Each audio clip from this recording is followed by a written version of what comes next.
everyone, it's great to see you. Today I'm going to be showing you how I found some more planting space. Along our back fence, we used to have a row of arborvites. They were here when we moved in, they were green, they were beautiful, and it made a nice backdrop. Unfortunately, over the winter we lost those arborvites and we had them taken out. However, this gives me the opportunity to do something different. And I decided that it was time to take back some of the grass and make a new garden bed. So I've taken an old garden hose and I've laid down what I think is going to be the area of grass I'm going to remove. So the idea is sort of to have a room over here to the right with these chairs. So it sort of sweeps in a little bit there. Then I get a little gardening space here, and we have the shade garden to the left. I think that's going to work, and I'm hoping that perhaps we'll be able to widen it over the years. So this year I'll start planting this part in, and then maybe if I need a little more space in the future, I can reclaim some more of the grassy area. Let's see how it looks up on the deck. Ooh, we're getting into some bright sun up here. Okay. Yeah, I think that will work. It sweeps in a bit. I do like curved lines. Okay, I'm gonna start digging. So I've outlined the new extension to this bed here, and I think this is working for me, at least for now, and I'm going to slowly work backwards, removing the grass and moss that's here. It's pretty hot these next few days, so I'm just going to do what I can do when I get out in the morning, and hopefully within a week or so it'll be all set. Now my other option is to layer it with cardboard, so I certainly could do that. I think I'm going to see how far I get in the next few days, and then we'll take it from there.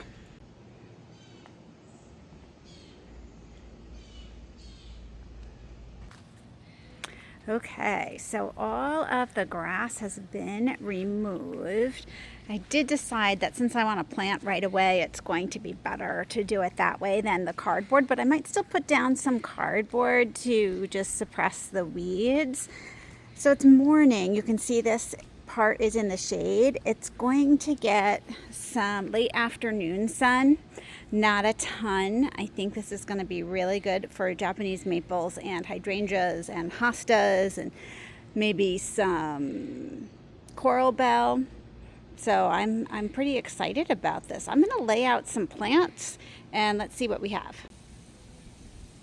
So I have a few key elements laid out here. What I really want is to have this full moon maple, the Jordan, be the center piece of the garden. This is really the focal point, and I think that bright yellow foliage is just really going to draw your eye there to the center. Now, Jordan is going to get to be, I would say, about 10 feet tall in 10 years. Some places say 8, some say 12.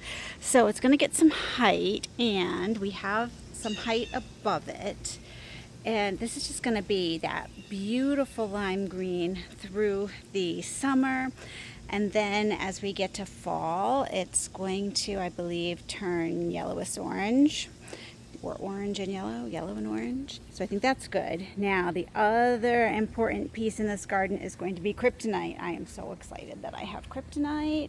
Kryptonite gets to be about 3 by 3 in 10 years. So I have plenty of space here for both, and it'll just be part of the understory.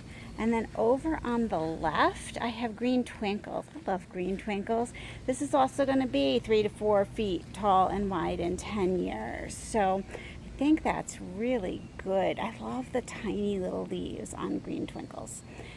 Now we also have some hydrangeas. So if you look in the back, to the back right here, we have Eclipse. Eclipse has dark foliage, and the blossoms tend to be on the darker side too. I like that as the backdrop. I have Up here, Sky View. Sky View stays fairly compact too, so I'm thinking I'm going to put it there just with the idea that it can move later if we need to, no problem. Now over here I put a heuchera. This is a really cool heuchera. This is a Proven Winners heuchera. This is Fun and Games Hopscotch, and it kind of has that reddish tone. So I'm just gonna pop you up here. You can see we have a bunch of great color going on here. We have a true green astilbe, and then we have these chartreuse hosta, which I don't know what they are. They were here when I moved in, and I've divided them a number of times. And then we have a blue hosta also that was here. So I love that change in color. So if we add over here the dark foliage of the eclipse hydrangea, and then up here kryptonite has a variegated foliage with a cream to green, I like that. Then we have the change to yellow. So I'm looking to really make this stand out with lots of different foliage types, lots of different foliage colors, lots of different foliage texture.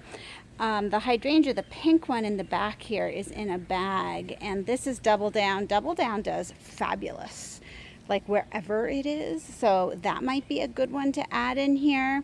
I have turtle toes in this pot here, so that could go in the ground. It could stay in a pot. I'm not sure, but I think once I get these foundation pieces planted, then I can sort of fill in around it, and maybe it's just annuals for a while too. So I did plant the 3 Japanese maples. I just thought with this heat they would do better in the ground, and I am running the irrigation for 10 minutes now that they're in, and then they'll get their regular watering. And I just got watered in the wee hours of the morning. Okay, so this is yet another day, and I took a moment to plant a couple hydrangeas. This is Let's Dance Sky View. I got it as a quart size, and it did have one blossom, but you know, it's going to get to be about 2 to 3 feet tall and wide. I think this is a good place for it. It'll eventually be under the beautiful full moon maple.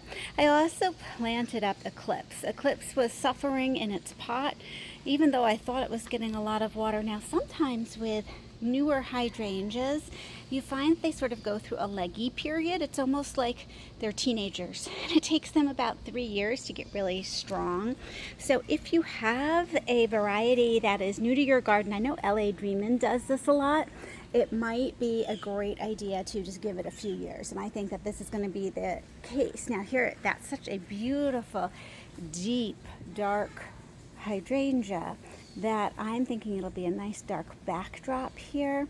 It's going to get to be about 4 to 5 feet tall and wide, so that will really fit in well. I also rescued a hydrangea. This is Wee Bit Grumpy, and it was much better looking a couple years ago when I planted it, but the hydrangea that it was next to has gotten a lot bigger, and this Wee Bit Giddy was actually sort of underneath it. You can tell it's midday here and it's in the 90s, but there's its hole. It was sort of back underneath, and I think it's going to be much, much happier now over here. But I'm going to keep it in the pot for a short time at least, until it sort of gets a little stronger, puts on a little growth, and then I'll plant it in the garden. There is still a lot of planting space here, which just makes me happy. Thanks so much for joining me, and I'll see you in the next video.